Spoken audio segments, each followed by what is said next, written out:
Hey, what's up mga ka-adventure? Panibagong araw, panibagong adventure. Hanap nyo ba ay bahay kubo na mura na? Quality pa? Abay, panoorin mo ang video na to. Baka nandito na ang hinahanap mo. Kaya naman, let's G! So yun na mga ka-adventure, andito na nga tayo sa may Barangay Pangpang, San Carlos City, Pangasinan. Kasama ko ulit si Lingmo. Malapit lamang sila dito sa may Barangay Pangpang Elementary School. Dito sa may looban, bandang kanan. Sila lang naman ang gumagawa ng mga modern design na bahay kubo dito sa kanilang lugar. Hey, what's up mga ka-adventure? Nandito tayo ngayon sa may Kubo Capital of San Carlos City, Pangasinan. Gawahan ng kubo dito sa may Barangay Pangpang, San Carlos City, Pangasinan. At andito nga tayo upang tumintingin at bumili ng ating bahay kubo. Kaya tara, let's G! Puntahan na natin! Grabe mga ka-adventure, napakaganda lang ng mga bahay kubo rito. Dati-rati, jalo sila nga gamit dito, pero ngayon naka-sliding window na. Ito nga pala yung tinatawag nilang solid wood modern design. Tignan nyo naman mga ka-adventure yung design, napakaganda, napaka-quality. Adventure, dito na tayo sa may Barangay Pangpang, San Carlos City, Pangasinan. At ito nga yung tinatawag nilang solid wood modern design. Tignan nyo naman mga ka-adventure na kayo.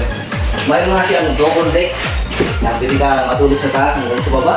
Napakaganda ng kanilang mga sliding window. French type, pwedeng regular. Tignan nyo naman itong kanilang pinto. Grabe, napakaganda. French type din. Mga ka-adventure, grabe, napakaganda. Kaya nga sila din yung TV wall. Tignan nyo mga ka-adventure. Kaya 42 inches. Napakalit yung TV. Nandiyan ng mga bibro. At kung ano pa.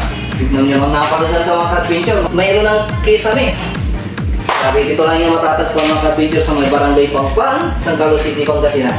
Kaya kung gusto nyo, naghahanap kayo ng mga napakaganda, quality at napakatibay ng mga bahay kubo, tara dito sa may Barangay Pangpang at hanapin nyo lang si Madam Charmaine Mendoza. Kaya kung gusto nyo magpagawa at mag-order, sabihin nyo lang na napanood nyo itong video ko para mabigyan kayo ng malaking discount. Ang ganda din ng pailaw nito mga ka-adventure, may iba't ibang kulay. Pwede na rin siyang lagyan ng aircon. Modern na rin yung mga pintuan, mga bintana at pati mga bubong. At heto mga ka-adventure, glass type daw yung kanyang design. Sir, anong pangalan nyo po? Eduardo Mendoza. Eduardo Mendoza. Ilang taon na po kayong gumagawa ng bahay kubo? More than 7 years na. 7 years. Saan po kayo matatagpuan? Dito sa Barangay Pangpang, San Carlos City.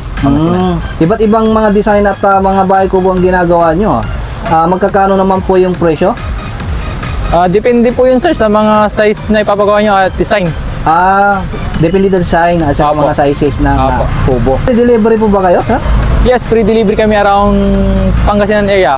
Free delivery Pangasinan area? Yes. Outside Pangasinan? Outside Pangasinan meron po tayong charge. Pag hindi kasya sir, gagawin na lang sa site. Pwede yun, on-site assemble. Pwede nyo siyang i-assemble sa mismong site kung saan di-deliver? Sa mga gustong mag-order po, punta na lang kayo dito sa Barangay Pangpang. Hanapin niyo po yung pangalan ko, Eduardo Mendoza. Eduardo Mendoza. Anong pangalan ng Facebook page niya, sir? Yung Facebook page pala, Duard Bahay Kubo po. Duard Bahay Kubo. Yes, thank you, sir.